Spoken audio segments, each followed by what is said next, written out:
नमस्कार। ये है फलक की कहानियों का अद्भुत संसार। किस्सा कहानी, कहानियाँ जिनमें हम लिखते हैं खुद को।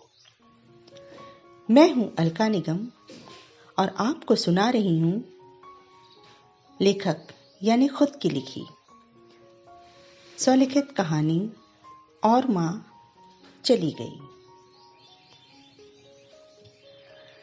आखिर माँ चली ही गई। ना, मेरी नहीं, मेरे पति की, या यूं कहिए कि मेरी सास चली गई। एक अजब सा अबोला रिश्ता था हमारे बीच। जब तक उनकी देह में ताकत रही, उन्होंने मुझे कुछ न समझा। जुबान इतनी कड़वी कि करेला भी मात खाए। न वो कभी मेरी माँ बन पाई और न कभी मैंने उनकी बेटी बनने की कोशिश की। कहते हैं ना, देह, सत्ता और डर की हमेशा एक मियाद होती है। तो बस उनकी मियाद पूरी हो गई और वो महज एक गोश्त की गठरी बनकर चारपाई पर ढुलकने लगी। अब सत्ता मेरे हाथ में आ गई थी। देह में ताकत जो थी, पूरे घर पे मेरा शासन। पावदान से लेकर झाड़ फानूस तक सब मेरे हिसाब से। पति न कभी मेरे हक के लिए बोले और ना अब अपनी माँ की खातिर जुबान मरोड़ने की हिमाकत करने लगे। काफी दिनों से एक ऊब सी हो रही थी।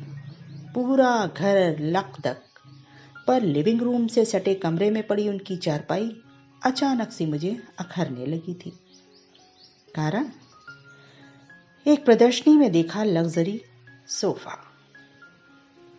अब यदि मुझे इस सोफे को घर में लाना है तो लिविंग रूम को तो बढ़ाना ही पड़ेगा।